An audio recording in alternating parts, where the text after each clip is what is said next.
Assalamualaikum warahmatullahi wabarakatuh. Alhamdulillahirobbilalamin.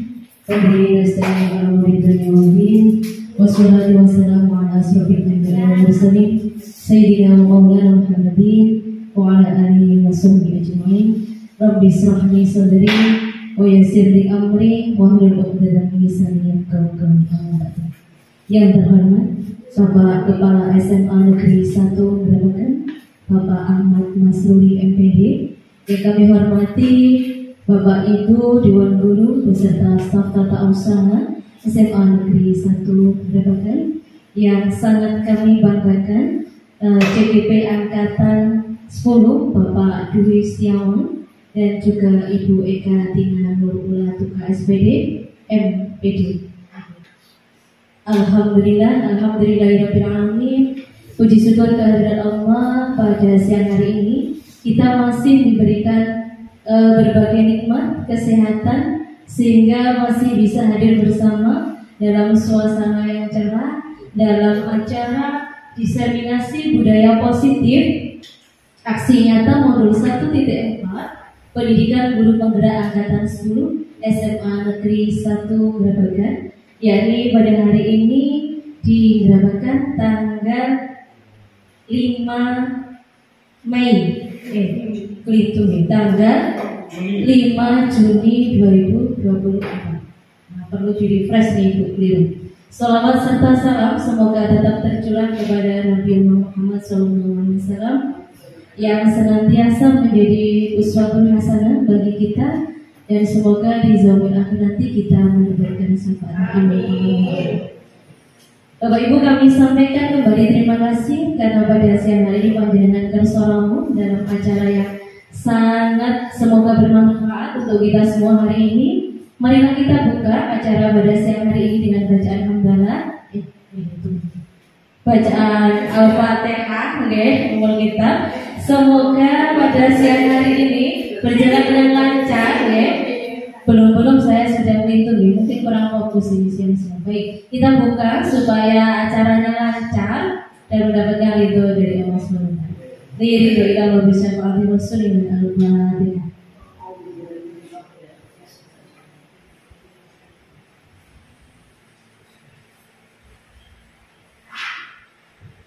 Amin, Allahumma. Terima kasih kami sampaikan. Ibu bapak yang saya hormati, selanjutnya yakni sambutan dari Bapak Kepala SMA Negeri 1 Grabagan. Kepada yang terhormat Bapak Ahmad Masruri MPD, kami silakan. Terima kasih Bu Titik. Assalamualaikum warahmatullahi wabarakatuh. Alhamdulillah, bismillah, wala haula wala quwwata illa billah. Yang sangat saya dambakan dan hormati CGP SMA Negeri 1 Grabagan, Pak Dwi dan Bu Eka, yang saat ini diseminasi. Masih waktunya, jadi saya sedikit saja menyampaikan tadi sudah disinggung mengenai disiplin positif pada anak-anak, yang mana anak-anak kita selama pembelajaran itu tentu saja kadang-kadang tidak perfect sempurna, mereka kadang membuat suatu kesalahan, namanya juga anak-anak belajar. Apapun kesalahan, pendekatan di dalam memberikan reward and punishment itu bergeser. Dari dulu sampai sekarang itu ada perubahan. Kalau dulu mungkin dengan langsung hal-hal tidak menyenangkan, tapi sekarang kita pakai disiplin positif. Jadi sebetulnya poin-poin di dalam pelanggaran anak itu sudah mulai ditinggalkan. Di sekolah ramah anak, di SMA itu sudah pakai disiplin positif. Apalagi sekarang dikembangkan di modul di CGP itu ada coaching dan sebagainya, sampai pada pendekatan yang memanusiakan manusia. Jadi anak-anak tidak perlu mendapat sanksi yang tidak menyenangkan, tapi menggunakan restitusi.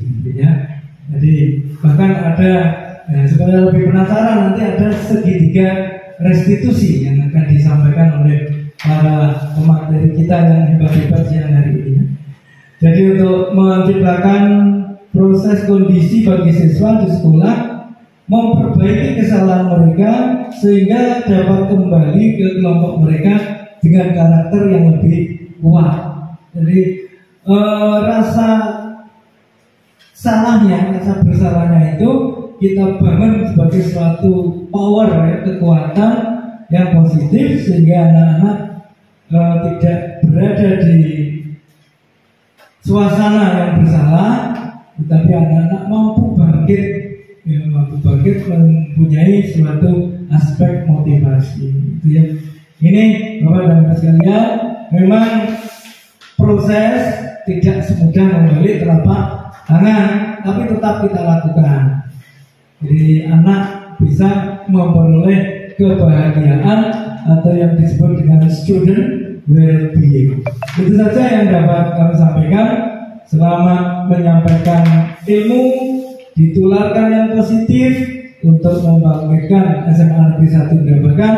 Kita wujudkan etos kita hari esok harus lebih baik daripada hari ini. Matur nuwun. Wassalamualaikum warahmatullahi wabarakatuh. Waalaikumsalam warahmatullahi wabarakatuh.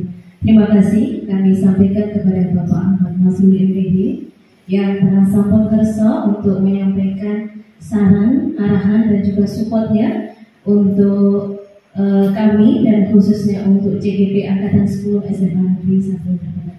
Bapak Ibu yang saya hormati, langsung saja kita lanjutkan acara yang inti, yakni diseminasi atau pemaparan materi yang akan disampaikan oleh Bapak Dwi Setiawan dan juga Ibu Eka Tina Nurlatuna. Kepada yang terhormat, lebih dahulu saya sampaikan, saya persilakan untuk Bapak Dwi Setiawan. Semoga Pak. Sampai berdiri Pak. Assalamualaikum warahmatullahi wabarakatuh. Alhamdulillah, segala puji bagi Allah yang mengatur kita sampai hari ini bisa berada di sini. Terus yang kedua, sholawat salam pada junjungan kita Nabi besar Muhammad SAW sebagai pelakukan bersama beliau. Yang saya hormati Bapak Kepala SMA Negeri 1 Grabagan dengan saya CGP yang saya hormati Bapak Ibu Guru beserta diseminasi budaya positif yang akan kita laksanakan nanti.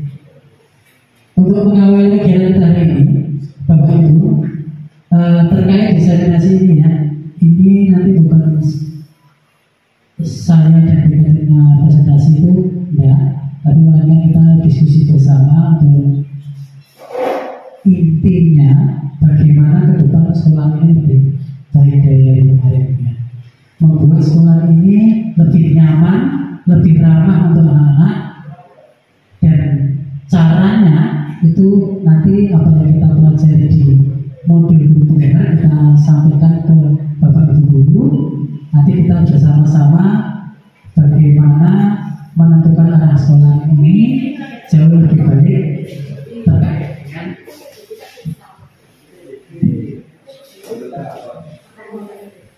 menentukan arah sekolah ini jauh lebih baik terkait dengan kenyamanan dan rasa aman ketika belajar di sekolah. Katakan Pak Dok. Bapak Ibu Guru, di sini dengan judul hari ini kegiatan kita hari ini adalah berbagi aksi nyata, berbagi budaya positif. Ayo, lanjut deh. Untuk tujuan kegiatan apa bagaimana? Tujuan kegiatannya ini yang pertama nanti kami akan menyampaikan tentang konsep-konsep inti dari budaya positif, seperti tentang nanti tidak lebih lanjut ya konsep intinya. Kemudian yang kedua peserta diseminasi dapat main penerapan budaya positif di sekolah. Maksudnya gini Bapak Ibu Guru ya, intinya tujuan kita itu adalah tujuan jangka panjang, karena untuk merubah sekolah ini ke arah yang lebih positif tentunya butuh waktu, butuh tenaga, butuh kolaborasi kita bersama ya. Intinya kita membuat nyaman sekolah ini ditempati oleh siapapun yang berada di sini. Intinya begitu ya. Salah satu caranya menggunakan pendekatan restitusi. Itu nanti ya.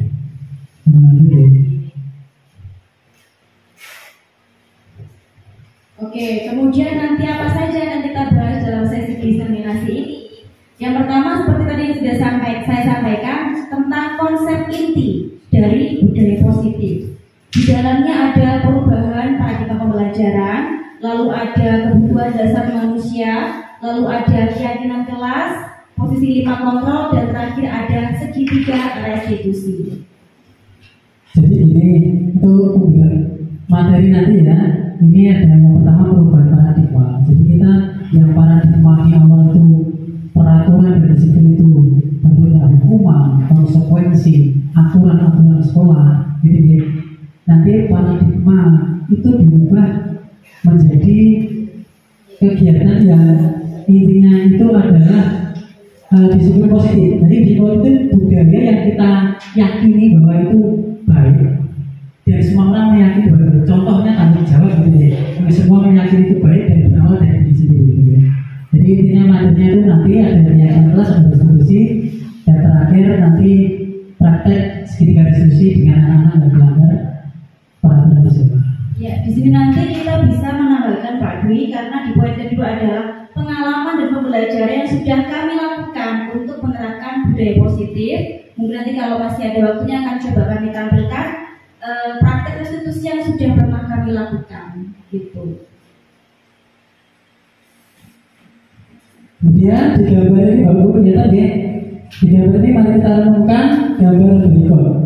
Untuk yang pertama ini ada kegiatan anak-anak kita sedang di stop sambil pegang kuping angkat kaki ya. Terus yang kedua itu ada anak tidur, gurunya selfie ya. Ini terus kemudian ada pergaulan sedikit, ada lumayan terus merokok, termasuk mungkin bapak ibu gurunya. Gitu deh. Ini gambar ini monggo silakan direnungkan apa makna dari gambar ini. Setiap bapak ibu guru pasti punya pandangan masing-masing. Ini apalagi Pak Heru, Pak Ro'o ini selaku mahasiswa sangat erat kaitannya dengan ini, insyaallah ya. Next deh. Jadi gambar pertama gambar apa ya itu Bapak Ibu? Gambar siswa diseterap ya. Mulai kalau melihat gambar itu apa yang ada di pikiran Bu? Untuk anak 4 yang berdiri kami diangkat itu, menurut saya itu gambar anak yang mungkin melakukan pelanggaran. Kalau saya kan bajunya tidak dimasukkan atau apa di situ, dan kan itu dapat hukuman, suruh berdiri pegang telinga angkat kaki. Yang di bawah itu kelihatannya tidak ada hukuman, tapi anak mencari mencari kebebasan sepertinya. Yang bawah berapa laki-laki perempuan anak itu sepertinya mencari kebebasan untuk nggak tahu, pokoknya kebebasan intinya kayaknya rokok ya, kebebasan. Dan di situ lucu sekali selfie dengan anak tidur itu seandainya dia baru tahu fotonya ya gurunya yang lucu, muridnya yang malu, kelihatannya seperti itu. Beliau terus buat bulan supaya ada ya. Saya tanyakan lagi, perasaan jenengan sebagai seorang guru, Bapak Ibu guru melihat siswanya dengan posisi yang seperti itu, bagaimana perasaan jenengan? Boleh dijelaskan? Ya, kalau saya melihat kondisi seperti itu, yang saya rasakan sebagai guru, yang pertama saya kasihan terus sebenarnya. Iya, karena di hukum fisik seperti itu tidak akan mengubah apapun jika anak tersebut tidak tergerak dari hatinya. Jadi menurut saya percuma hukuman fisik, disuruh berdiri, lari dan sebagainya, kalau memang dia belum sadar akan kesalahannya. Jadi ketika menghukum anak, alangkah baiknya kita sadarkan dulu dari hatinya. Jadi pendekatan dulu dari dalam apa kendala dan sebagainya, baru nanti kita berikan tindakan yang sesuai dari apa yang kita hasilkan dengan bertanya kepada anak tadi. Jadi hukuman seperti itu menurut saya tidak memberikan efek yang lama. Jadi nggak hanya fisik gitu saja. Terima kasih. Kita sekali dari Dengan dosen. Bu Eza tepuk tangan dulu. Sepertinya Bu Eza ini sudah sangat memahami mobil ini. Jadi Bapak Guru, Kira-kira ada nggak yang malah merasa puas gitu melihat anak didiknya seperti itu? Nggak ada ya. Kalau nggak kasihan ya mungkin miris-miris kali ya adik bilangnya miris. Oke lanjut Pak Dwi, itu kita punya gambar lagi Bapak Ibu. punya gambar lagi, tapi gambarnya ini beda. Kalau ini ada cium tangan Bapak Guru, kegiatan di pagi hari, ya. Itu yang ini cium tangan Bapak Rauf sama Bu Aziza sama Bu Dika. Yang ini kegiatan diskusi di kelas. Ada nggak kurang jelas ya? Gambar yang pertama itu adalah gambar kegiatan di kelas, di mana keadaannya kondusif, murid mendengarkan gurunya, kemudian ada observer juga di situ. Ini observasi dari Pak Guru ya. Terus gambarnya sebenarnya itu adalah gambar kegiatan ini ya, senyum, salam sapa untuk menyambut anak-anak di sekolah. Kalau lihat itu gimana nih perasaannya Bu Yanti? Kalau melihat kondisi yang seperti itu?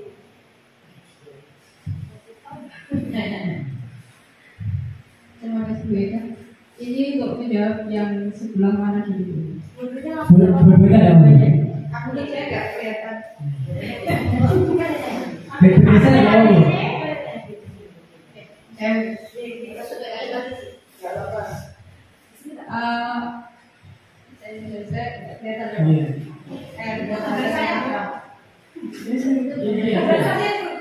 Ya, ini untuk yang pertama, untuk yang di kelas. Kita memang kadang menginginkan suasana kelas yang kondusif, anak-anak yang aktif untuk mendengarkan Bapak Ibu guru untuk belajar. Tapi kadang pasti kalau suasana kondusif terus juga gak enak. Seperti itu. Kadang kalau kita diam terus juga gak enak. Tapi ya. Tapi kalau seperti ini, mungkin ada kita bisa kondusif, anak-anak juga bisa ramai sedikit gitu biasanya. Jadi ada imbal-imbalinya. Budaya positif yang diterapkan di sini juga sudah bisa berjalan dengan baik. Gitu. Saya juga suka dengan pelajaran seperti ini. Karena saya sendiri juga sebagai guru kadang galaknya benar ini. Karena gak suka ya kamu. Karena anak-anak kita di sini tuh kita tahu sendiri bagaimana. Kadang ada yang bisa nurut, ada yang tidak, kadang ada yang tidur, ada yang keluar dan kembali. Banyak sekali alasannya anak-anak untuk tidak mengikuti pelajaran. Kemudian untuk yang kedua, budaya positif yang diterapkan di sini untuk di sekolah kita. Setiap pagi memang kalau kita ada di sekolah, kadang masih ada anak-anak yang belajar takut ketahuan guru piketnya terlambat, dia belajar gas seperti itu. Tapi ada juga anak-anak yang turun dari sepeda motor untuk saling dengan bapak ibu gurunya. Ada yang dari jauh dan tahu terlambat, tapi juga jalannya santai. Ada yang takut putar parkir di belakang. Ada yang anak-anak yang rapi, ada anak yang datang dengan sesuai jamnya dan mengikuti aturan yang ada di SMA Negeri Barat. Di sini ada beberapa guru penggerak, mungkin dengan adanya materi yang diterima dari Bapak Ibu guru penggerak, mungkin kedepannya SMA Negeri 1 Barat ini bisa lebih meningkat lagi, lebih baik lagi dengan adanya ilmu yang diberikan kepada teman-teman kita, mungkin bisa disampaikan ke anak-anak didik kita supaya budaya positif yang ada di SMA itu dikembangkan, bisa lebih baik lagi, bisa maju lagi, anak-anak bisa lebih disiplin lagi dan bertanggung jawab dengan apa yang nantinya membawa SMA negeri dikembangkan ini lebih baik lagi dan maju lagi. Itu aja yang bisa saya sampaikan. Terima kasih Bu Pros pada Bu Yanti. Oke, jadi gini kesimpulannya baru ya. Semua guru mengharapkan keadaan siswa kita nyaman, aman, di kelas juga terkendali gitu ya. Di sini intinya kita akan mencapai hal itu jika kita bersama-sama ya. Dengan teknik-teknik yang sudah diajarkan, insya Allah kita akan bisa. Ya. Yang akan kita capai tujuannya seperti itu. Next ya. Budaya positif itu pasti Bapak Ibu guru sudah pernah mendengar materi ini ya. Pokoknya nilai-nilai keyakinan-keyakinan yang bijak atau baik ya, nilai-nilai kebajikan yang dianggap baik oleh secara universal atau secara umum. Contohnya dari dipahami. Contohnya jujur itu nilai kebajikan yang dipahami oleh semua orang bahwa itu nilai baik.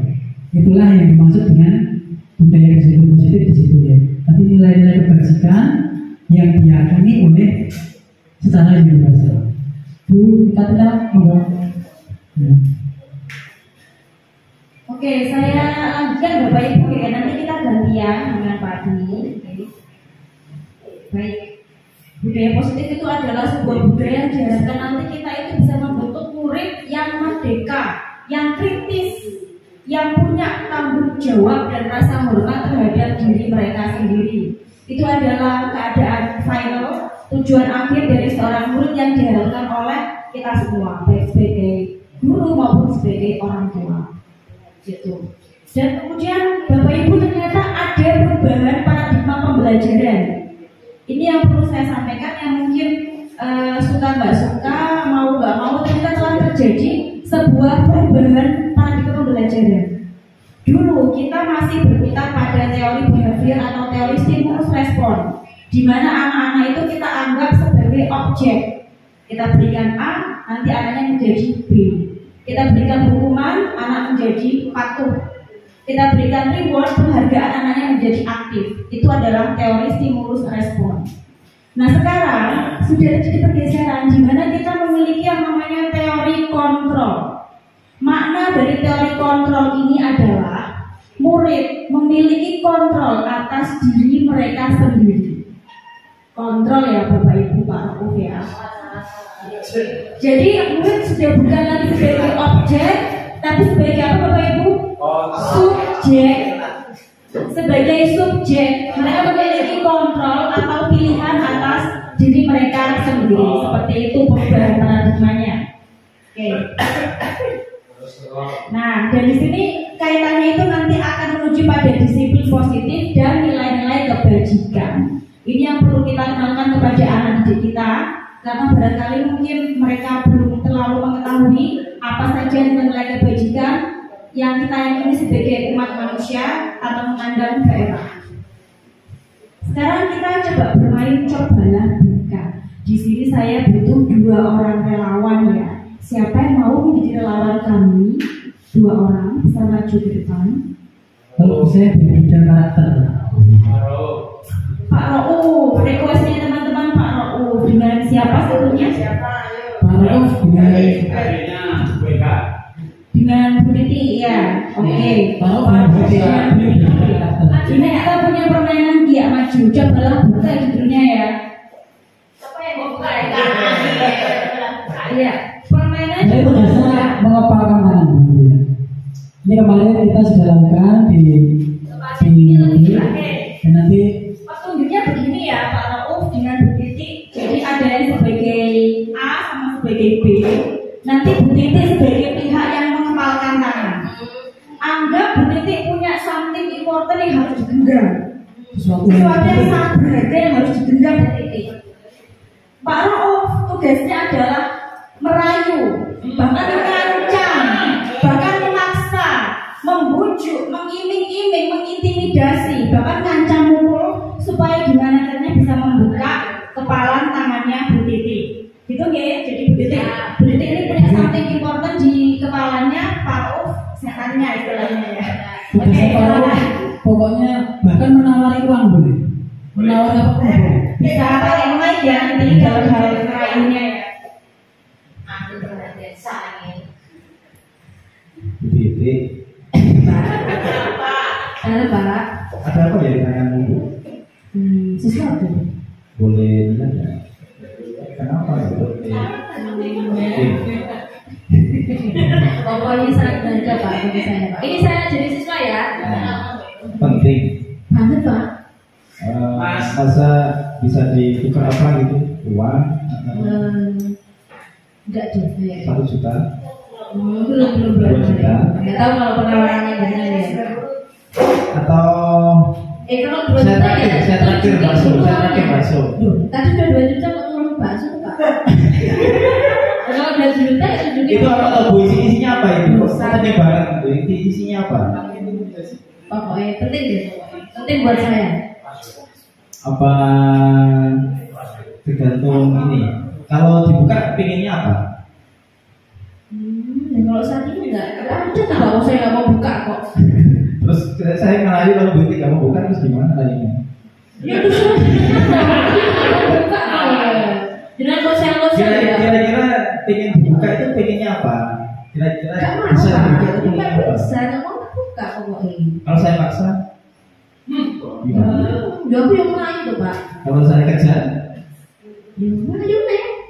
kalau saya tetap nggak bisa, gimana ini? Oke, Bisa.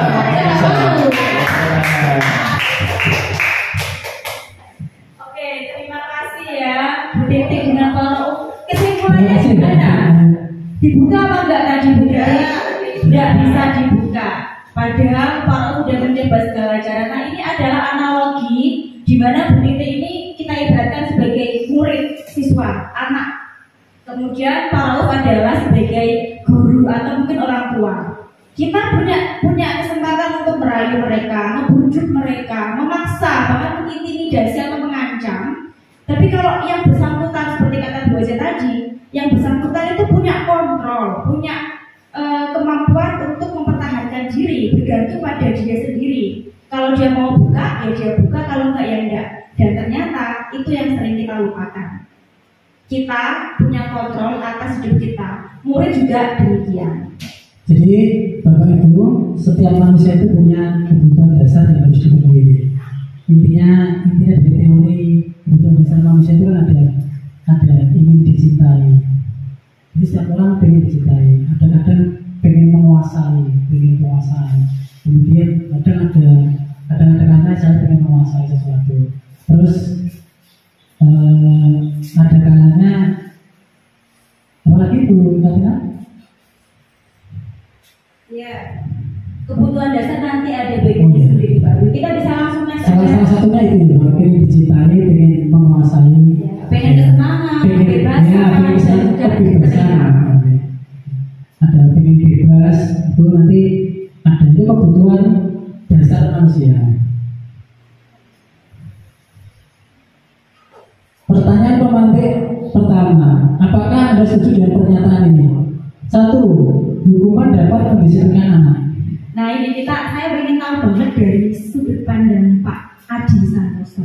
Hukuman dapat mendisiplinkan anak. Apakah setuju dengan statement ini? Setuju. Bisa ada reasoning alasannya atau setuju aja? Sedikit aja Mas. Karena ada beberapa macam pengembangan kejiwaan. Ada anak yang baru belajar ketika dia berada di mas, ada anak yang mau mengikuti ketika dia berbalik, ada anak, dan itu tergantung pada personalnya masing-masing. Jadi kalaupun ada anak yang memang tidak mau, ya memang butuh hukuman untuk disiplinan, ya harus disiplin. Memang anak itu hanya butuh perhatian, ya. Terima kasih pendapatannya. Jadi setuju, tapi itu kembali ke personil si anak yang bersangkutan. Yang kedua, Pak Dwi. Pemberian hukuman, namun bentuknya positif. Pemberian hukuman dalam hal positif seperti membaca atau membersihkan halaman sekolah dapat meningkatkan disiplin anak. Setuju kata tiga. Pak Heru. Setuju Kalau kayaknya kita belajar bersama Pak, intinya. Jadi disalinisasi tidak hanya butuh saya saja sama beda, tapi kita semoga kita bersama-sama nanti ke depannya. Oh, terima kasih atas waktu yang diberikan. Bahwasanya untuk menanggapi persoalan nomor 2, bahwasanya hukuman dengan nilai positif seperti membaca dan membersihkan halaman sekolah dapat meningkatkan disiplin anak. Di sini saya juga setuju atas pemberian hukuman yang positif, tetapi sesuai kenyataannya bahwasanya hal yang sudah pernah dilakukan seperti ini dalam pemberian hukuman hal yang positif di sini maksudnya masih sering berulang kali, maksudnya sering masih dilakukan mungkin karena terlalu ringan, jadi si anak ini meremehkan ya. Ada cuma sekedar seperti itu. Gitu. Jadi saya lebih cenderung ke hukuman yang agak berat. Itu menurut saya. Boleh Pak, boleh. Terima kasih. Saya garis bawah ya Pak. Jadi Pak Ida tadi menyatakan semakin sering pemberian hukuman itu ternyata tidak menimbulkan efek yang efektif, bahkan dianggap meremehkan atau si anak jadi bosan dengan hukuman tersebut. Itu menarik ya, nanti ada bahasanya lagi. Yang ketiga Pak Dwi? Yang ketiga ini sebuah penghargaan ya. Memberikan penghargaan atau reward dapat meningkatkan motivasi belajar anak. Ya, apakah Pak Irul setuju dengan statement yang ketiga? Kita belajar bersama.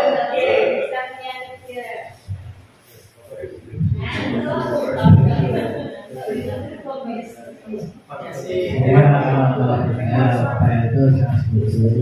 Soalnya biasanya kalau pelajaran sosiologi biasanya ada pertanyaan tak kasih aja untuk pendidikan untuk itu biar anak semangat belajar seperti itu. Kalau nggak dikasih seperti itu biasanya anak benar.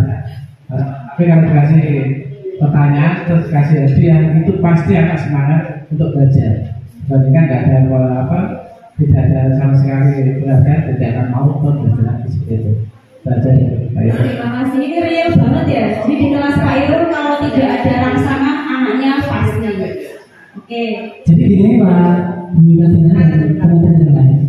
Dapat saya simpulkan ya, kebanyakan Bapak Ibu guru masih menggunakan pendekatan punishment and reward dalam pembelajaran.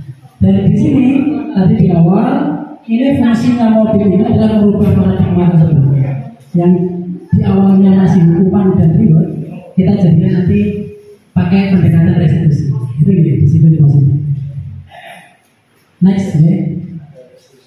Ini hukumannya beda dengan konsekuensi sebenarnya. Kalau hukuman kan tidak ada korelasinya antara kesalahan dan hukuman yang dibuat. Contoh, terlambat pembelajaran dihukum keliling lapangan. Tidak ada korelasi antara terlambat dan keliling lapangan. Kalau konsekuensi itu bentuk hukuman yang disepakati bersama. Contoh saya dan bukan sepakat kalau terlambat 15 menit berarti mengganti waktu 15 menit tersebut dengan pembelajaran yang itu konsekuensi. Nanti tahapan selanjutnya di atas itu kan ada lagi gitu ya. Kita semak nanti biar penasaran aja. Apa Bu? Bu, ini saya serahkan Pak Dwi, nanti kita gantian sesinya aja ya, jadi biar enak gitu. Oh gitu. Kalau gantian kan enak ya Pak Dwi ya. Oke. Miskonsepsi tentang mana kontrol neurosekitar dari Dr. William Glasser. Ilusi guru mengkontrol murid. Teori kontrol menyatakan bahwa semua perilaku memiliki tujuan, bahkan terhadap perilaku yang tidak disukai. Pada dasarnya, kita tidak dapat memaksa murid untuk berbuat sesuatu jika murid tersebut memilih untuk tidak melakukannya. Jadi, pada konsep kebutuhan dasar manusia itu kita tidak bisa memaksa murid untuk melakukan sesuatu. Kalau itu bukan dari dirinya sendiri untuk mau. Contoh, memberikan hukuman seperti tadi, itu efeknya hanya jangka pendek. Jadi dia akan disiplin pada waktu hari itu dan hanya kegiatan itu.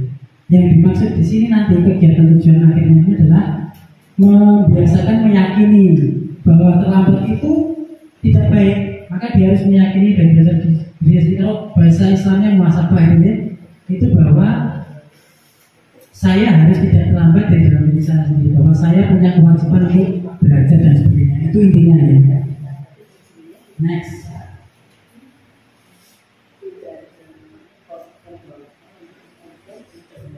Kemudian yang kedua adalah ilusi bahwa kritik dan membuat orang merasa bersalah dapat menguatkan karakter. Membuat orang merasa bersalah. Ini contohnya begini. Kamu gak kasihan dengan bapak ibu kamu kok tidak serius dengan sekolah, gitu ya. Itu termasuk membuat orang merasa bersalah. Ini pun juga masih budaya positif hal yang tadi, karena itu didasari bukan dari diri sendiri, tapi karena kasihan orang tua motivasinya. Jadi masih motivasi eksternal, bukan motivasi internal. Jadi tujuan kita adalah membangun motivasi dari dalam diri sendiri. Okay.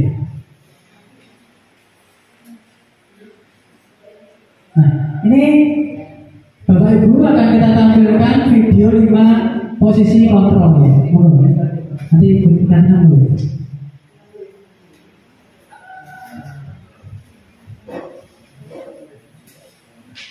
Bapak Ibu, tadi saya ingin menambahkan sebelum ke videonya ya Pak Dwi ya. Jadi yang tadi disampaikan Pak Dwi ada 4 ilusi. Ilusi itu berarti sebenarnya ada apa enggak Bapak Ibu? Enggak ada, tapi kayaknya ada. Jadi ada seorang psikolog, psikiater, pendidik namanya Bapak William Glasser. Itu beliau membuat suatu miskonsepsi. Ada 4 kesimpulan tentang miskonsepsi yang selama ini kita anggap benar. Yang salah satunya tadi berkaitan dengan apa yang disampaikan Pak Irul. Menurut saya kalau nggak dikasih pujian nilai ya Pak Irul ya, nggak mau angkat tangan, nggak mau aktif. Seperti itu. Kemudian juga ada tadi yang poin yang menurut saya menarik adalah membuat orang lain merasa bersalah. Ini saya sudah pernah mengalaminya. Ketika kita membuat orang merasa bersalah, justru anak itu akan tenggelam dalam perasaan gagal. Akan semakin terbenam dalam identitas gagal. Mungkin Bapak Ibu sebagai teman mungkin pernah ya mengalami posisi ini ketika dilabel Bu Aziza, jangan itu kan panitia. Masa gini nggak tahu gimana perilaku dirimu dengan gagal sebagai panitia. Ya, perasaan kita pasti akan down, semakin terbenam. Jadi kalau kita mau menguatkan orang untuk bangkit, termotivasi intrinsik, jangan sampai melabeli mereka dan jangan buat mereka merasa bersalah. Gitu. Kita tampilkan Bapak Ibu ya. Ini video yang dari mobil. Yang depannya nggak terlalu tinggi. Iya.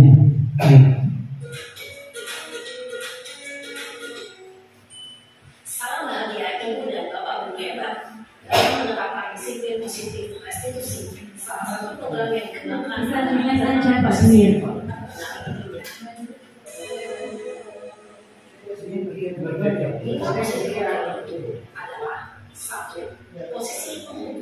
Ini 5 posisi kontrol Bapak Guru ya.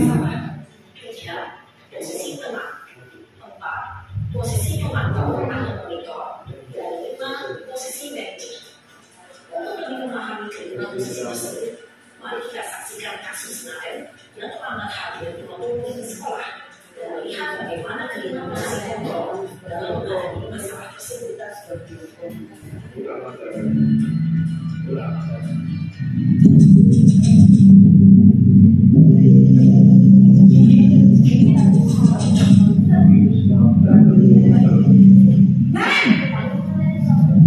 Sini kamu.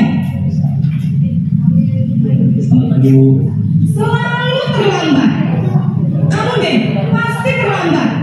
Maaf, saya. Apa coba? Alasan kamu apa lagi? Kapan sih kamu tidak terlambat? Malas sekali ya kamu jadi anak. Saya. Dasar pemalas. Gak kapok-kapok sih kamu. Sudah berapa kali terlambat? Sana, kamu keliling lapangan basket 2 kali. Kenapa saya harus ke lapangan basket? Kenapa? Kamu lawan ibu. Berani-beraninya jawab. Sudah terlambat, masih berani jawab pula. Sekarang, keliling lapangan basket 5 kali sekalian. Biar kapok. Cepat. Pergi sana ke lapangan basket. Posisi penghukum biasanya berbicara dengan nada tinggi, menghabis, menunjuk-nunjuk, menyakiti, dan menyindir. Hukuman bisa berupa fisik maupun psikis. Ibu dan bapak guru hebat, dampak yang terjadi pada murid ketika guru berada pada posisi penghukum adalah murid cenderung akan memberontak, bahkan menyimpang dendam.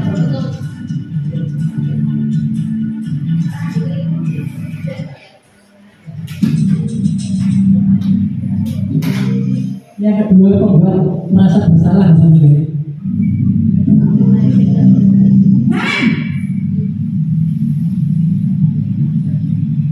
Selamat pagi, Bu. Naren, kamu kenapa terlambat lagi, nak?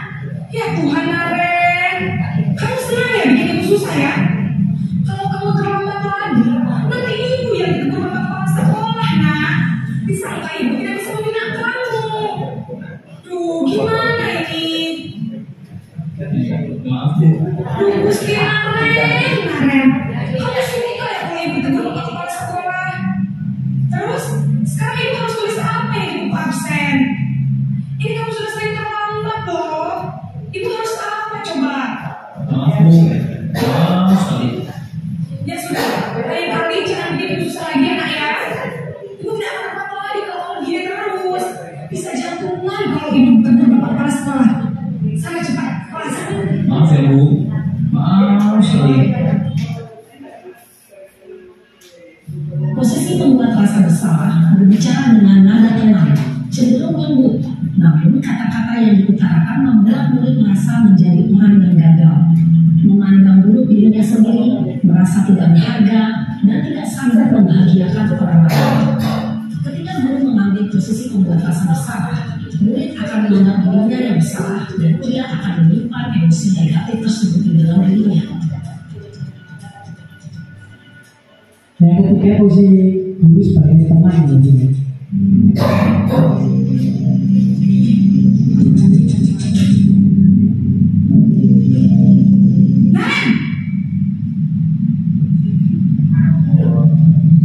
Selamat pagi, Bu.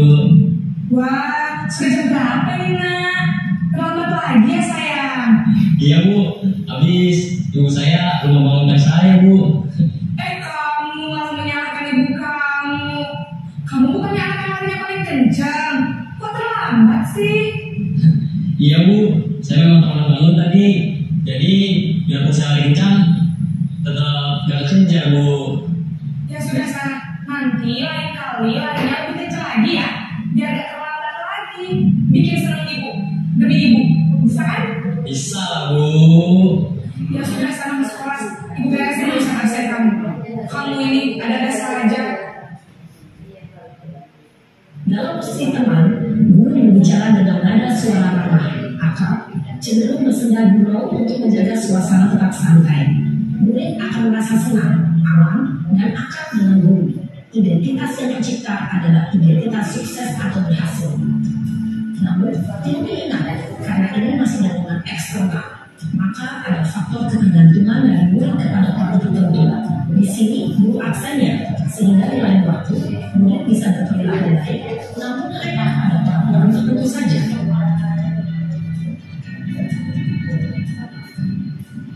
Ini posisi keempat sebagai pemantau.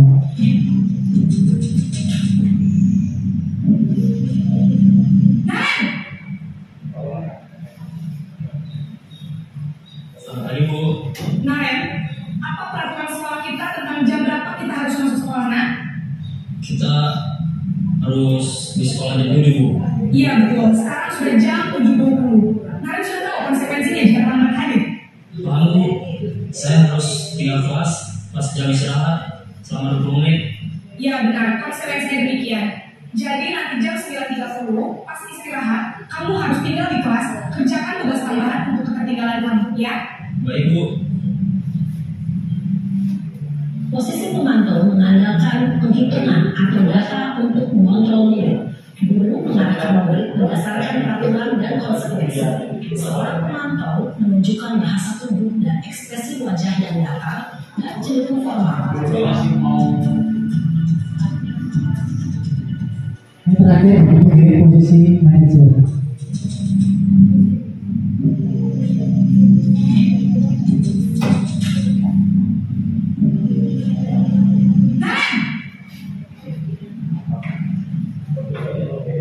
Selamat pagi, Bu. Selamat pagi, Naren. Maaf, Bu. Saya terlambat. Iya, sekolah masuknya jam 7, sekarang sudah jam 7.20. Jadi sekarang bagaimana ini, Naren? Maaf, Bu. Saya lupa alarm saya semalam. Baiklah, menurut kamu, keyakinan sekolah yang mana yang perlu kamu tingkatkan? menghargai diri sendiri dan orang lain mungkin ya Bu. Setuju. Jadi, apakah Naren meyakini prinsip saling menghormati tersebut? Iya Bu, saya meyakininya. Apakah Naren bersedia memperbaiki masalah keterlambatan ini? Bersedia Bu. Bagaimana kamu akan memperbaiki masalah keterlambatan ini? Saya akan coba untuk tidak lupa menyetel alarm saya Bu. Baik, kalau Naren lupa menyetel alarm di rumah, ada orang yang kira-kira bisa bantu mengingatkan tidak? Ada Bu, kakak saya, Kak Emma. Ada lagi selain Kak Emma? Selain Kak Emma, ada ibu saya. Baik, jadi yang mengingatkan Naren adalah Kak Emma dan ibu kalian. Kira-kira akan mulai setel alarm kapan Naren? Setelah pulang sekolah, akan segera saya lakukan. Baik, jadi Naren akan setel alarm untuk bangun besok pagi dan akan diingatkan oleh kakak dan ibu dan Naren ya. Ada lagi yang mungkin perlu dilakukan Naren agar tidak terlambat bangun lagi? Tidak ada Bu. Baik Naren, terima kasih untuk bersama kamu. Sekarang kamu kembali ke kelas untuk belajar. Baik Bu, terima kasih. Posisi manajer adalah posisi kontrol yang disarankan untuk membimbing murid memiliki sikap disiplin yang positif, yaitu murid yang mandiri, bertanggung jawab, dan dapat memecahkan masalah. Tadi bicara dengan posisi kontrol guru terhadap murid yang diharapkan, termasuk yang manakah Anda? Bapak Ibu guru mohon dijawab dalam hati masing-masing. Jika terjadi pelanggaran di kelasnya, tidak harus terlambat ya. Jika terjadi pelanggaran di dalam kelasnya, sebagai termasuk yang mana Anda memberikan gambaran? Nggak afdol kalau dalam hati nggak disampaikannya. Iya. Termasuk yang mana ada? Jadi ada 5 posisi tadi, ada pembuku, pembuat rasa bersalah, teman, pemantau sampai ke manajer. Termasuk yang manakah Anda ketika terjadi pelanggaran di sekolah, Pak Jubaidi, MPD. Terima kasih. Kalau saya bisa jadi ke 5-5 ya. Dan sebagai pembuku. Iya, terkadang bisa membuat rasa bersalah, posisi teman, pemantau, atau manajer. Tergantung siswa yang saya hadapi. Iya, terkadang iya benar.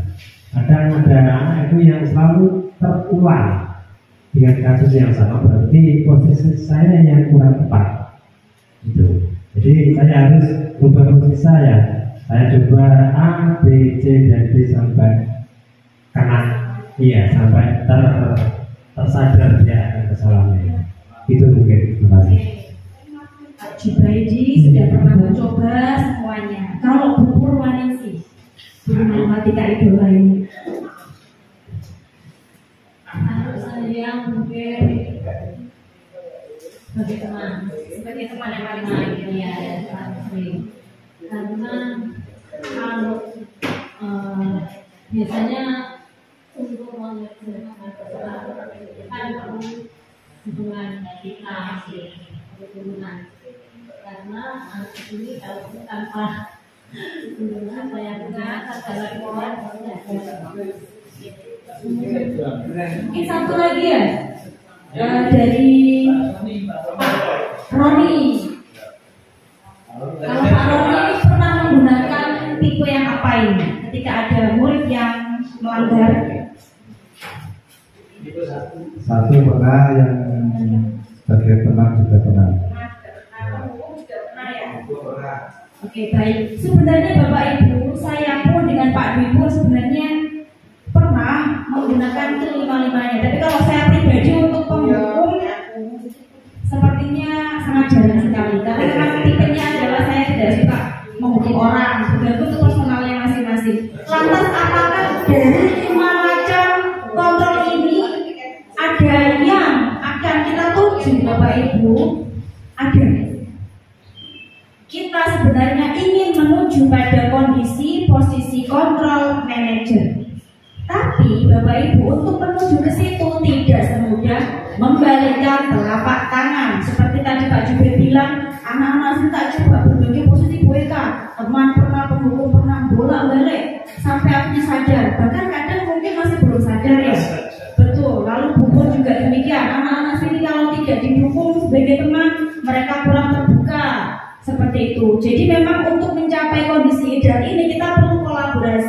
bekerja sama untuk menumbuhkan nilai. Nilai nggak tumbuh 1-2 hari. Nilai harus dirawat, dipupuk, diberikan sinar matahari yang cukup, diberikan air yang cukup supaya bisa tumbuh. Ini kita harus bersama-sama Bapak Ibu ya. Oke, berikutnya. Tambah sedikit dulu karena jadi kalau pembuku dan pemberian biru tadi ya, itu tidak bisa merubah anak karena hanya berasal dari motivasi ekstensi tidak efeknya. Jadi karena hukuman atau karena ujian atau karena jadi selama belum sadar dari dirinya sendiri, maka anak itu pasti akan berulang-ulang melakukan tersebut. Itu tadi berikutnya. Baik, sebenarnya setelah kita belajar di CDB itu Bapak Ibu, dari kelima posisi ini ada 2 yang mungkin boleh dibilang diharapkan. Yang diharapkan itu adalah posisi penghukum dan pembuat rasa bersalah. Itu diusahakan jangan pakai ini kecuali benar-benar masalahnya itu serius. Jadi ini benar-benar diharapkan dari sisi paradigma teori kontrol. Kalau bisa kita tidak menggunakan posisi penghukum dan pembuat rasa bersalah. Mengapa? Yang pertama alasannya adalah ketika kita menghukum orang, bisa jadi dia akan mendendam dan ingin untuk berbuat sesuatu mungkin yang ekstrim atau mengeluarkan emosi negatif. Karena secara psikologi pun ketika manusia itu dihukum kan pasti ada pemberontakan di situ. Itu yang pertama. Kemudian yang kedua, ketika seseorang itu merasa bersalah, merasa dianggap sebagai orang yang gagal, dia akan terbentuk sebagai orang yang gagal beneran dalam pikirnya, dalam pola pikirnya. Dan itu akan membuat dia semakin terbenam dalam kegagalan, semakin sulit untuk bangkit. Gitu. Jadi baik itu membuat rasa bersalah dengan sindiran ataupun dengan sarkasme, kritikan pedas, itu diusahakan tidak kita lakukan karena sangat bertentangan dengan perasaan aman dan nyaman yang harus diberikan kepada siswa. Siswa itu butuh rasa aman dan nyaman Bapak Ibu. Kalau melihat kita sebagai seorang ibu, ada mereka ayo ngalih, apa kok aku dijiwit? Iki aku agak berhasil, aku dijiwit. Ditakuti. Jadi kita seperti bukan sosok ibu, padahal ibu dan bapak adalah among, tempat yang aman dan nyaman. Tambah sedikit ya. Tadi kemarin saya baca di buku PMM terkait budaya positif ini, itu ada tambahan sedikit, itu pemberian reward. Pemberian reward itu masih boleh dilakukan, tapi tidak boleh di awal pembelajaran. Contoh, nanti kalau pembelajaran dapat A, saya kasih kaos misalnya, itu tidak boleh dilakukan di awal. Boleh dilakukan kalau kepepet sesekali saja, tapi di akhir pembelajaran atau setelah semuanya selesai. Jadi dia motivasinya itu anak tidak berdasarkan kaosnya itu, karena memang motivasi pengen tahu dan sebagainya itu yang kemarin saya baca di modul ini tambahan saja. Terus next ya. Moga ada pertanyaan. Alhamdulillah. Terkait tadi ya pemberian ribet. Kalau saya cuma sharing. Kalau saya seperti ini nanti benar atau salah, saya hanya sharing saja. Kalau saya biasanya, kebetulan saya di kelas 3 itu kan belajar akuntansi. Ya akuntansi memang kalau akuntansi itu anak-anak agak rada lama loadingnya untuk mengerjakan, karena banyak sekali yang harus. Saya selalu memberikan deadline waktu. Hari ini selesai kerjakan, saya kasih. Setelah saya materi, saya berikan tugas dan harus akuntansi itu harus begitu kita jelaskan, anak diberikan contoh, kemudian diberikan soal untuk mengerjakan supaya dia bisa mengerti apa itu akuntansi, apa itu langkah-langkah itu. Kemudian saya itu anak-anak kadang selesai ada yang enggak. Akhirnya saya memberikan inisiatif sendiri kepada saya.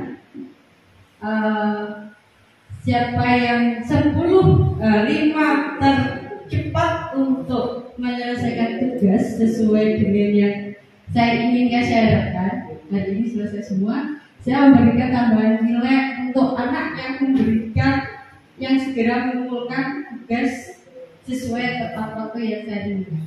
Apakah seperti itu? Masih diizinkan atau masih diperbolehkan saya memberikan tambahan nilai? Misalkan anak mendapatkan nilai, katakanlah mendapatkan nilai 10, saya bisa menambahi 2 poin untuk menambah nilai di akhir nanti penilaian di masuk di nilai rapat. Apakah seperti itu masih boleh atau seperti tadi untuk penilaian itu harus seperti ini?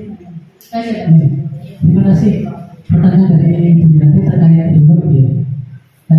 Ada yang menanggapi tadi rewardnya dilakukan oleh awal ya, dilakukan belajar kalau nanti berdasarkan sekian nanti akan mendapatkan nilai di akhir setelah ternyata itu masih lama nggak ngumpulin, padahal sudah waktunya deadline, berarti berinisiatif memberikan tambahan nilai bagi siapa yang mampu mengumpulkan tepat pada waktunya. Tapi dengan catatan tepat 10 Iya, bahkan kali 10 tapi anak-anak belum mengumpulkan ya, kemudian dikasih informasi siapa yang bertepat. Nah, biasanya seperti itu. Jadi anak seperti itu. Ada tanggapan Bu Tuti?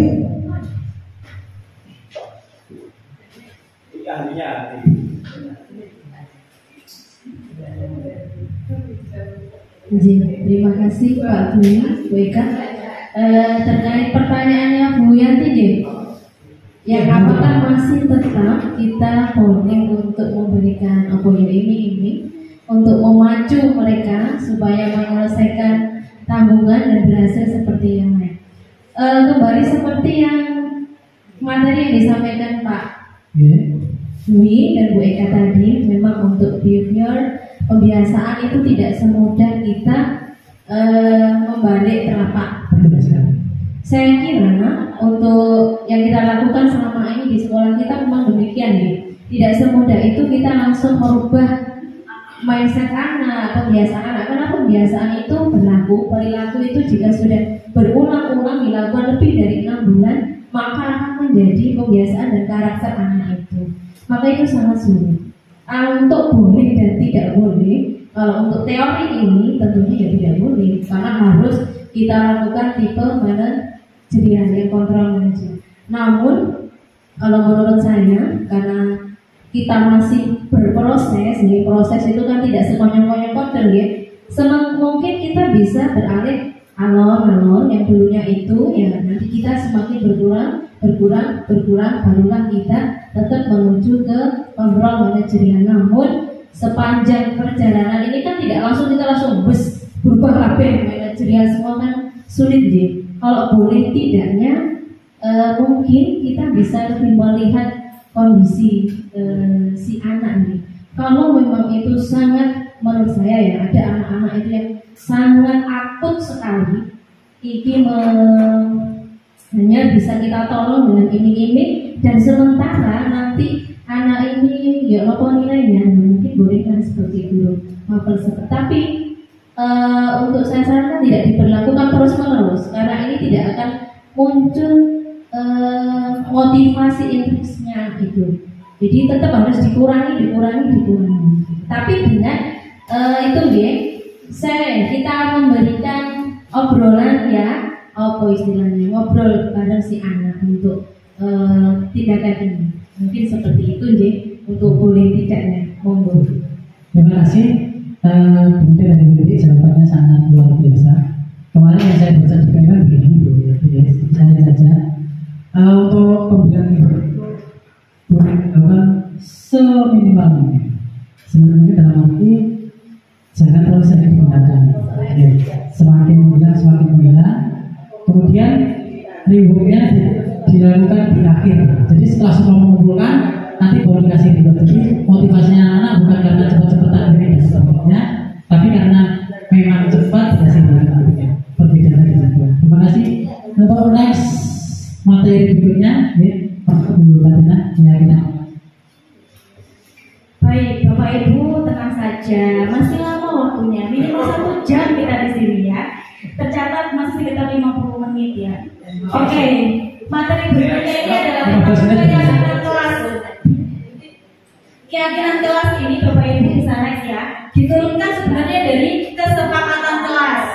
Saya yakin Bapak Ibu di dalam kelas nomornya masing-masing sudah sering memberlakukan mungkin kotak belajar ya Pak Prof ya, mungkin aturan di kelas atau kita sebut juga dengan kesepakatan kelas. Nah, ini semua merujuk pada suatu keyakinan kelas Bapak Ibu. Jadi aturan yang kritil-kritil tadi ditarik akarnya sebuah nilai yang diakini bersama yang disebut dengan keyakinan kelas. Seperti itu. Jadi keyakinan kelas dan peraturan kelas atau kesepakatan kelas itu beda ya. Kalau kesepakatan kelas contohnya membuang sampah pada tempatnya itu kesepakatan kelas atau peraturan kelas gitu ya. Kalau keyakinan itu nilai kebersihan. Jadi kebersihan itu kan baik. Nah, anak-anak meyakini bahwa kebersihan itu baik, jadi dia pasti membuang sampah pada tempatnya, tidak harus diatur gitu ya. Bisa memahami, bisa menangkap Bapak Ibu ya? Bedanya peraturan dan keyakinan gitu ya, menurut. Jadi sifatnya lebih abstrak. Kita perlu mengenalkan anak-anak kita dengan nilai-nilai kebajikan universal seperti saling menghormati itu apa? Kayak MSD Bapak Ibu ya. Saling menghargai, kemudian disiplin, kebersihan, keberagaman, kebebasan, toleransi dan sebagainya. Nah, untuk membentuk ini Bapak Ibu bisa diawali dengan cara membentuk kesepakatan kelas dulu memang. Setelah kesepakatan kelas terbentuk, kita cari poin-poin yang sama, nanti kita kumpulkan akarnya itu nilai dari yang mana. Sehingga biasanya pada kesimpulannya itu cuma 3 sampai 7 keyakinan saja di setiap kelas, seperti itu. Jadi keyakinan kelas ini biasanya lebih sedikit dari kesepakatan kelas ini. Jadi nilainya itu nilai yang masih abstrak. Contohnya ya jujur. Jadi anak-anak tidak harus mentaati sebuah peraturan, dia sudah tahu bahwa jujur itu seperti apa. Jadi jujur itu tidak muncul dan tidak nilai manusia itu dilakukan dulu. Endingnya seperti tapi memang kita harus bersama-sama untuk menggapai itu. Next, Bu. Ini tentang prosedurnya, saya rasa Bapak Ibu sudah bisa nanti menerapkan di kelas. Jadi intinya adalah kita memberikan kesempatan kepada anak untuk brainstorming, menyampaikan pendapatnya tentang apa-apa yang perlu dan tidak boleh dilakukan di dalam kelasnya dalam bentuk peraturan dulu awalnya Bapak Ibu. Kemudian setelah itu kita tarik, oh ini berarti benang merahnya itu nilai apa. Jadi kita hanya bisa menggunakan nilai yang berkonotasi positif, tidak menggunakan konotasi negatif. Sebenarnya Bapak Ibu, harapannya muncul keyakinan kelas ini supaya anak-anak itu paham nilainya, paham makna kehidupan. Sama kayak mungkin anak-anak SD di Jepang dikenalkan nilai-nilai utama dalam kehidupan, ini juga gitu. Harapannya kan supaya murid kita itu tidak sekedar tahu oh saya harus datang jam 7. Kenapa datang jam 7? Ternyata ada nilai di situ yaitu disiplin. Kenapa saya harus berkata kalau saya WA Bapak Ibu harus menggunakan assalamualaikum, ada namanya, kenapa? Ada nilai yaitu saling menghormati. Kenapa kemakan saya harus rapi? Berarti ada nilai di situ, nilai saling menghargai kita sebagai orang di forum, di lembaga berarti harus rapi, menghargai Bapak Ibu guru supaya rapi. Jadi kita tarik dasarnya Bapak Ibu. Terus kemudian aksi nyatanya nanti Bapak Ibu deh, terutama wali kelas bisa dibantu Bapak Ibu yang lain membuat keyakinan kelas ini. Kalau kita memang ingin diseminasi ini berdampak, maka harus ada tindak aksi yang harus kita lakukan. Contohnya nanti Bapak Ibu guru wali kelas bisa membuat sebuah keyakinan kelas ini. Keyakinan kelasnya tepat waktu, berpakaian rapi, cinta belajar, dan sebagainya. Itu contoh-contoh saja. Tapi nilai kebajikannya bebas dan disepakati di kelas tersebut, gitu ya. Nanti bisa di print, bisa dibentuk bagus, bisa ditempel di belakang kelas. Ini sebisa mungkin efek dari diseminasi ke depannya. Jadi saya meminta bantuan kepada Bapak Ibu Alas, terutama Bapak Ibu Mapel juga, supaya kita semuanya bisa membuat keyakinan kelas di masing-masing kelas itu ada tempelannya sebagai bukti bahwa kita berkomitmen untuk menciptakan budaya positif. Ini perbedaan hukuman, konsekuensi, dan restitusi. Gitu ya. Jadi videonya tidak usah saya tampilkan Bapak Ibu ya. Nanti saya jelaskan. Kalau hukuman seperti tadi dihukum, kalau konsekuensi itu ada korelasinya Bapak Ibu. Jadi kalau terlambat 20 menit, nanti menambah waktu 20 menit tadi ya korelasinya. Untuk membayar restitusi ini yang anak itu salah menjadi sukses karena motivasi dari dalam dirinya sendiri. Gitu ya. Next. Nah, ini yang terakhir adalah restitusi. Maka Bu kata saya bacakan di awalnya ya. Restitusi merupakan suatu cara untuk menanamkan disiplin positif pada murid sebagai bagian dari budaya positif di sekolah agar mampu menjadi murid yang merdeka. Restitusi bisa juga diartikan sebagai proses menciptakan kondisi bagi murid untuk memperbaiki kesalahan mereka, sehingga mereka bisa kembali pada kelompok mereka dengan karakter yang lebih kuat. Maksudnya seperti apa nanti Bu? Oke, Bapak Ibu, jadi restitusi ini adalah diperoleh dari sebuah usaha untuk memaknai murid sebagai manusia kompleks yang seutuhnya yang punya perasaan, akal, budi, pikiran. Di mana seringkali ketika murid berbuat salah, mereka itu merasa terisolasi Bapak Ibu. Ya wis aku emang sering double kok. Jadi mereka terbiasa dikucilkan, terbiasa dihukum, terbiasa dianggap remeh, ada perasaan terisolasi, terabaikan dari teman-temannya. Dan restitusi ini mencoba untuk mengembalikan anak-anak yang melanggar keyakinan, melanggar nilai, menyimpang nilai kembali ke kelompoknya dalam identitas sukses. Ini juga perlu waktu juga karena memang ya kalau sudah anak itu terbiasa berbuat salah, terbiasa melanggar, itu khawatirnya terbentuk identitas aku ini A, aku ini gagal, aku ini bodoh, aku ini tidak bisa, sehingga dia tidak punya usaha untuk berbuat lebih baik lagi. Gitu. Nah, bagaimana langkah restitusi? Kita bisa lihat ada segitiga restitusi di situ ya. Yang pertama langkah kita adalah menstabilkan identitas. Gitu. Kapanpun murid kita melanggar suatu peraturan, kita harus pastikan supaya kamu gak gagal kok gitu. Setiap orang pasti pernah melakukan kesalahan. Nah, kalau semisal panjenengan diberikan pernyataan awal seperti itu, gimana rasanya Bapak Ibu ya?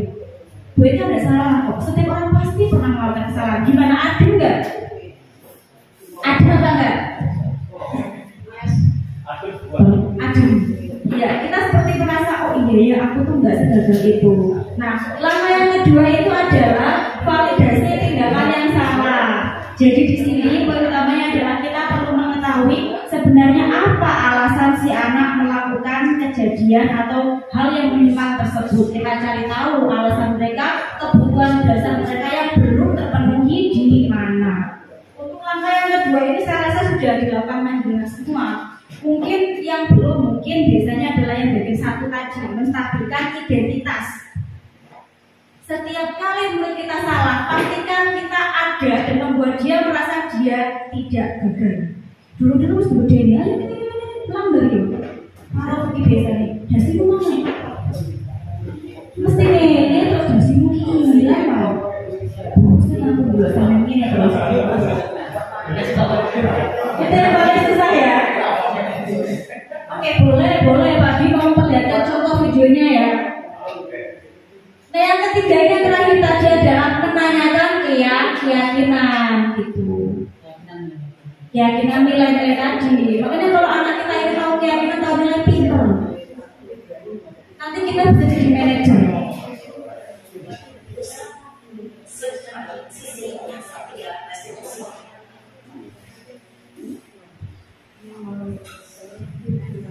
Oke, kita simak dulu guys. Mbak tadi. Siang Pak. Sudah lama nggak di sana? Kenapa hari ini di sini? Kesel Pak, kesel banget. Masa aku dikatain Pak fitnah Pak? Ya aku marah Pak. Aku udah dikatain BK di depan kelas. Kesel banget. Ya pasti kamu marah dan besar. Bapak juga akan marah apabila ada yang menuntut Bapak seperti itu. Kemudian pada saat itu kamu mau melakukan apa? Ya saya harus ngapain Eka Pak. Kesel banget. Saya bentak-bentak dia depan teman-teman lain.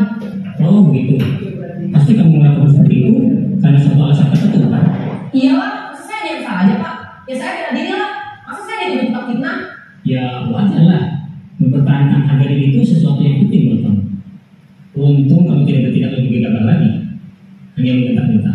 Iya Pak, untung saya masih bersabar dan hanya meminta saja. Sudah gemes padahal, saya pasti bela diri lah. Ya pasti kan, tapi kamu memilih untuk tetap bertahan dan bersabar. Kamu memilih untuk tidak berbuat lebih parah lagi kan? Iya. Nah, sekarang coba kita lihat lagi tindakan kamu yang minta-minta Eka di kelas. Tindakan kamu itu kira-kira sesuai dengan keyakinan kelas atau prinsip kamu tidak?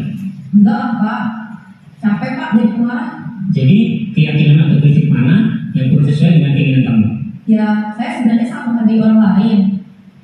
Mungkin saat itu saya menjadi emosi, jadi tidak menunjukkan sikap itu. Kamu yakin tidak? Menghargai orang lain itu penting bagi kamu? Yakin lah Pak. Iya, setuju. Kita harus saling menghargai. Namun, ada juga keyakinan yang kita sepakati yang perlu kita jalankan apabila kita sedang marah, kan? Ya, saya bisa lebih proaktif, mulai dengan diri sendiri. Saya bisa jadi lebih bersabar, mengambil waktu jeda untuk berpikir mau apa selanjutnya. Kira-kira kamu bersedia memperbaiki masalah ini tidak? Bersedia Pak. Kalau kamu memperbaiki masalah ini, kamu akan menjadi orang seperti apa? Saya akan menjadi orang yang bertanggung jawab kali ya Pak, dan senantiasa proaktif. Iya, menurut kamu bagaimana rasanya menjadi orang seperti itu? Ya nyaman lah, bangga bisa bersabar dan menahan diri. Baiklah kalau begitu. Yuk kita pikirkan bagaimana memperbaiki masalah ini.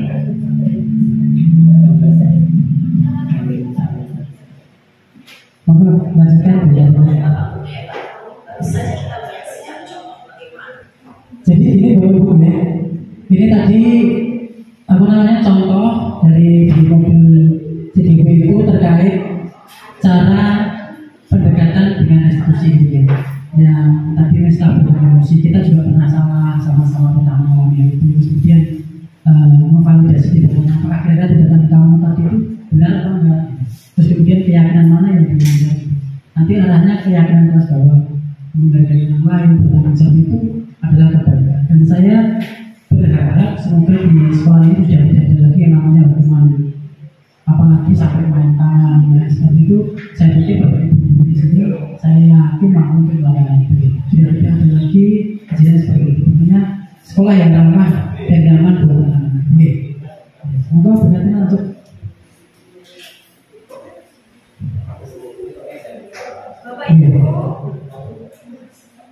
Halo. Sebentar lagi Bapak Ibu ya. Halo. Oke, kita diskusi terakhir. Tenanglah Pak Duni. Sebentar lagi juga selesai. Oke. Jadi tahapan seperti tadi sudah dijelaskan ada 3. Yang pertama kita stabilkan dulu identitas anak ya, Prof ya. Kita tanyakan validasi tindakan yang salah. Kita terima tindakan yang salah itu sebagai sebuah kewajaran. Yang ketiga kita belokkan si anak untuk mengenali nilai apa yang sudah dia langgar tadi. Kita kembalikan kepada nilai sesuai dengan norma-norma dan universal. Seperti itu langkahnya. Baik Bapak Ibu, kita sudah menginjak pada akhir materi. Sebelum kami tutup, mungkin Bapak Ibu masih ada yang ingin menyampaikan unek-uneknya. Menyampaikan unek sepertinya ini Pak Rauf ini. Oke, ngomong silakan ada Bapak. Soalnya buat saya. Saya fokus ingin bertanya kepada Pak Dwi dan Bu Eka Dimas. Dari penindakan siswa yang tadi mulai dari hukuman yang jadul kayak stimulus respon dan sebagainya, dengan metode yang kekinian sampai ke manajerial. Itu dari teori yang kekiniannya, apakah sudah ada bukti nyata bahwa keberhasilan anak dalam penindakan yang sampai ke manajerial itu bisa berubah? Sedangkan kalau menurut saya dari bentuk-bentuk penghukuman dan sistem pembelajaran stimulus respon itu sudah kita lihat secara nyata keberhasilannya. Buktinya Bapak Ibu kita sendiri, Bapak Dwi dan Bu Eka Tina dan Bapak Ibu yang ada di sini adalah bentuk penindakan dari zaman-zaman dulu yang sekarang sudah terbentuk secara nyata, bisa mandiri dan sebagainya. Itu. Sedangkan di dalam penindakan yang kemanajerial ini adalah bentuk dari sebuah teori yang nanti diharapkan akan menjadi siswa yang baik. Dan sehingga kalau menurut saya, benar apa yang dikatakan Pak Jubaidi bahwa kalau guru-guru dulu itu cerdasnya gimana? Dia sebenarnya sudah mengembangkan mulai dari perubahan, mulai dari penindakan sampai ke manajerial. Saya dulu itu pernah dihukum guru saya sampai ditempelin karena nggak sholat luhur, Pak Zulkifli Almarhum. Sampai saya disuruh sujud di lapangan, itu penindakan. Tapi sampai ke manajerialnya, setelah saya itu dihukum dan sujud, itu saya dipanggil ke kantor. Setelah itu saya disadarkan kamu soalnya ini, kamu mestinya ada jam peraturan sekolah, jam sekian harus sholat dan sebagainya. Itu sebenarnya guru dulu itu sudah menerapkan seperti itu, sehingga kami dan bapak ibu yang lain dan sebagainya seperti bulan yang sudah pro dan sebagainya itu sebenarnya bentuk dari sistem pendidikan yang menurut bapak ibu di sini itu dikatakan jadul dan tidak berhasil. Dan saya tidak sepakat kalau pembelajaran yang ini terlalu stimulus respon tindakan itu tidak berhasil, itu saya tidak begitu setuju, karena dari tahap menuju ke manajerial itu ditahapkan dulu dari penindakan. Seperti kalau dalam Islam itu kan ada syariat sampai ma'rifat itu ya. Kalau ma'rifat kalau tidak disyariatkan dulu kan nggak bisa. Masa sholat harus dibatin saja nggak ada syariatnya. Itu menurut saya. Jadi jangan dipotong masuk ke manajerial. Harus ada proses dari penindakan harus kita laksanakan sampai ke tahap manajerial harus kita. Dan tadi dikatakan kita akan menuju ke manajerial itu sangat berat. Tidak sebenarnya. Jadi anak itu kalau sudah ditindak itu John, kita tergantung masuknya seperti apa. Kalau contohnya ya saya suruh anak sholat misal, nggak ada nggak pakai helm dan sebagainya. Itu saya suruh hukum dulu sehingga dia down. Ketika down kita masuk di situ. Jangan ujuk-ujuk ada anaknya terlambat, anak yang melanggar langsung ke manajerial, nggak bisa. Harus ke penindakan dulu. Coba kita refleksi. Kita refleksi selama 1 semester ini ketika anak nggak bawa helm, kita nggak ngapa-ngapain, terus kita catat, halo dek, bisa pakai helm ya, kalau nggak ada helm ini pakai cibor atau apa nggak apa-apa. Buktinya nggak ada hal yang berubah kalau nggak ada penindakan. Harus kita tindak, ini baru ketika anak itu sudah down, baru kita masuk. Buktinya kemarin ada yang terlambat 7:30. Saya suruh ngangkatin pasir dari sini sampai ke sana untuk meratakan itu. Setelah itu saya kasih tahu terlambatnya seperti apa. Kamu nggak sholat subuh ya? Ayo kita sholat subuh. Ayo Pak Adi, ayo sholat subuh. Saya lihat dari sini. Buktinya setelah itu anak sudah sadar bahwa ya paling tidak di situ sudah mulai dari penindakan sampai ke manajerial sudah dipasang. Gitu. Jadi maaf ya Bu Pak Dwi bahwa sebenarnya kita itu sudah melaksanakan mulai dari penindakan sampai ke manajerial, tetapi jangan sampai nanti ketika ada anak yang melanggar langsung sujud ke tengah sampai ke manajerial. Jangan mengabaikan penindakan itu tidak berhasil, bahwa penindakan itu adalah langkah awal fondasi untuk menuju ke manajerial menurut saya. Tepuk tangan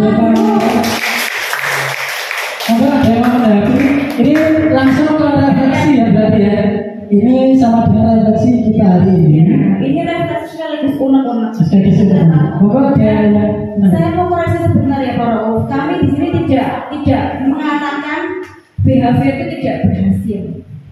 Tidak ada satu teori yang tidak berhasil. Memang dulu waktu itu kan Skinner, Pavlov itu ya, itu kan dipakai sampai sekarang dalam media pembelajaran dipakai. Gitu. Jadi saya pun ketika belajar teori ini sebenarnya sempat mengalami sedikit kegalauan karena saya pribadi berpendapat kita tidak bisa menghilangkan 100% teori behavior atau stimulus respon. Kembali ke anaknya lagi seperti yang kata Pak Adi tadi, itu bergantung kepada anaknya dan anak itu malah beda-beda. Kalau dengan menghukum yang biasa dihukum tadi seperti anak laki-laki yang 2 itu kan beda lagi mentalnya dengan mental anak-anak yang generasi stroberi misalnya, atau mungkin yang apa ya? Yang jelas maksudnya gini, setiap anak itu beda-beda, kebutuhannya itu beragam, dan saya bisa menangkap dari Pak Rofi ini adalah sebaiknya kita awali dulu dari penindakan, gitu ya. Penindakan secara nyata, secara fisik. Tapi apakah Pak Rofi sendiri setuju dengan hukuman fisik? Setuju. Diterapkan di semua kalangan, tidak peduli cowok cewek. Tidak peduli cowok cewek. Jadi gini Bu ya, dia itu kan di SMA ini sudah ada aturan yang aturan itu sudah disosialisasikan dan sebagainya. Ketika dia melanggar, hukuman fisik itu kan tidak melulu kita mencapaikan badannya. Hukuman fisik itu semisal tidak melulu kita harus lari, tidak melulu kita merangkul saja sudah hukuman fisik, tangannya sampai capek kan hukuman fisik.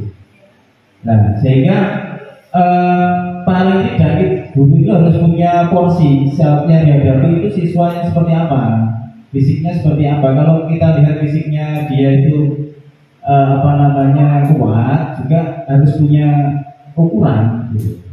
Harus punya ukuran, tetapi tidak sampai mencapaikan badannya gitu. Jadi fisik itu semisal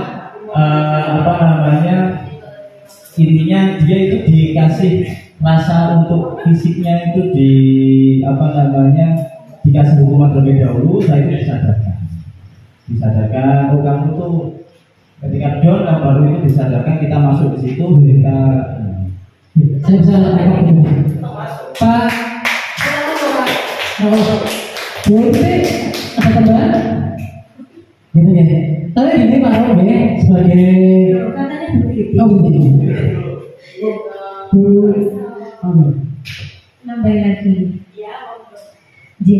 Perkembangan teori dari masa ke masa dan memang menyesuaikan dengan zaman kita generasi dulu dengan generasi sekarang kan memang berbeda. Tadi saya maklumi kalau memang Pak Rauf tidak setuju karena memang kita adalah cetakan dari generasi yang seperti itu dulu. Namun saya kira para ahli dan teori mati yang mencetuskan teori ini tentu telah melalui berbagai riset nih. Nah mungkin kita menghadapi seperti ini kita bisa menjadi pribadi yang lebih bijak. Kita mengambil saja yang paling bijak yang bisa kita laksanakan. Tetapi saya rasa yang paling menjadi kunci pertama untuk kita jangan mengambil atau akan mendampakkan siswa kita menjadi posisi yang gagal. Karena posisi gagal anak itu untuk membangkitkan kembali dia menjadi posisi yang lebih baik itu sangat sulit. Contohnya labeling, nah itu yang sangat sulit. Saya kira dampaknya labeling itu lebih luar biasa daripada dampak hukuman fisik itu. Terkait dengan setuju tidak setuju tadi sudah kita bahas bersama bahwa kita menujunya adalah satu puncak titik yaitu manajernya. Nah mungkin untuk hukuman lebihlah kita bisa menimbang Pak Ali. Terkadang ada anak yang fisiknya nggak kuat, jadi makanya muncullah teori seperti ini karena hukuman hanya akan menyebabkan pada tanda kutip ya anak-anak tertentu yang tidak akan menjadi lebih baik. Nah ini panjang kalau dibahas, terlalu panjang Bapak Ali. Saya kira demikian labeling dan tadi posisi gagal sangat-sangat kita hindari. Terima kasih. Tapi seperti Pak Rob ya, kemarin pas waktu membahas ini di forum diskusi. Kayaknya butuh waktu yang lebih panjang ya. Lebih forum diskusi kolaborasi di forum CGP. Saya pernah mengatakan seperti ini. Pada prakteknya, manajernya akan sangat sulit. Karena apa? Karena budaya visual itu masih anak-anak itu sangat istilahnya itu efektif menggunakan sistem konsekuensi atau hukuman sebenarnya. Tapi alangkah lebih baiknya jika kita minimal ini biar di acara mobil ini ya, minimal kita jadi pemantau itu adalah di situ ada konsekuensi itu adalah ada korelasi antara hukuman dan tindakan yang salah tadi. Terus yang kedua, konsekuensi itu disepakati bersama. Jadi antara murid, wali murid, kepala sekolah, guru, semua warga sekolah mensepakati itu, konsekuensi itu. Jadi hukuman yang berbentuk murni hukuman, tidak ada korelasi antara kesalahan dan hukuman, itu sebisa mungkin sudah tidak ada lagi di sekolah yang notabene menjadi sekolah yang nyaman, gitu ya Pak Oke. Jadi minimal kita pakai konsekuensi. Jadi konsekuensi ada korelasinya antara hukuman dan tindakan yang salah tersebut, gitu ya. Jadi kalau terlambat 10 menit berupa titik yang benar itu sudah tidak ada korelasinya, gitu. Begitu kemarin di ruang kolaborasi yang saya lakukan, tetap dari fasilitator menghendaki kita tetap mencapai di posisi manajer. Nah, kemudian untuk reaksi hari ini mengkutu terakhir ya. Jadi kita sudah sampai di penghujung ya Bapak Ibu. Mari kita refleksikan sedemikian rupa. Kita boleh saja mempertahankan apa yang menurut kita baik, tapi mari kita melihat pendapat yang lain tentang sisi lain dari seorang murid sebagai seorang individu yang berhak untuk menerima rasa aman, rasa nyaman, dan ketenangan ketika mereka masuk di gerbang sekolah kita. Kita setuju bahwa kita tidak akan melabel anak supaya mereka tidak terbenam dalam identitas gagal. Karena bagaimanapun kata-kata Anda membekas di hati mereka. Mari kita lanjutkan dengan memberikan kalimat-kalimat yang positif kepada anak didik kita supaya mereka nanti menjadi pribadi yang lebih baik dan lebih positif. Saya kembalikan acara ini kepada moderator untuk menutup. Sekali lagi saya dari Bu Katina untuk berbicara, mohon maaf di sini saya kepada Bapak Ibu Guru jika mengganggu waktunya. Ini sebagai bentuk tanggung jawab kami, bukan hanya tugas kami, tanggung jawab kami di program guru penggerak karena harus memang diwajibkan untuk pembebasan diseminasi ke Bapak Ibu Guru yang lain. Demikian yang dapat kami sampaikan, kurangnya saya mohon maaf sebelumnya. Saya Assalamualaikum warahmatullahi wabarakatuh. Bapak berikan aplaus dulu untuk materi kita berdua.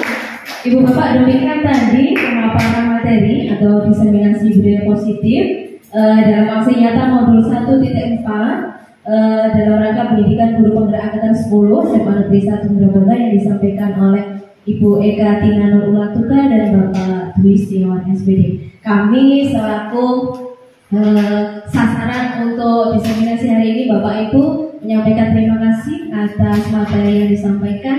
Betapa banyak ilmu-ilmu yang kami serap hari ini, walaupun perbincangan hari ini masih ada pro kontra, itu hal yang biasa untuk menuju hal yang lebih baik tentunya. Baik Bapak Ibu, kami mohon maaf selaku pembawa acara pada siang hari ini. Semoga ke depan kita akan lebih dapat memajukan SMA Negeri 1 Medan dengan berkolaborasi. Terima kasih kehadiran hari ini. Bila taufiq wal hidayah. Wassalamualaikum warahmatullahi wabarakatuh.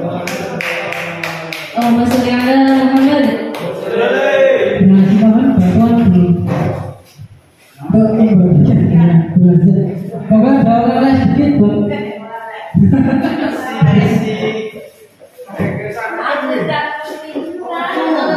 Thank you ya guys.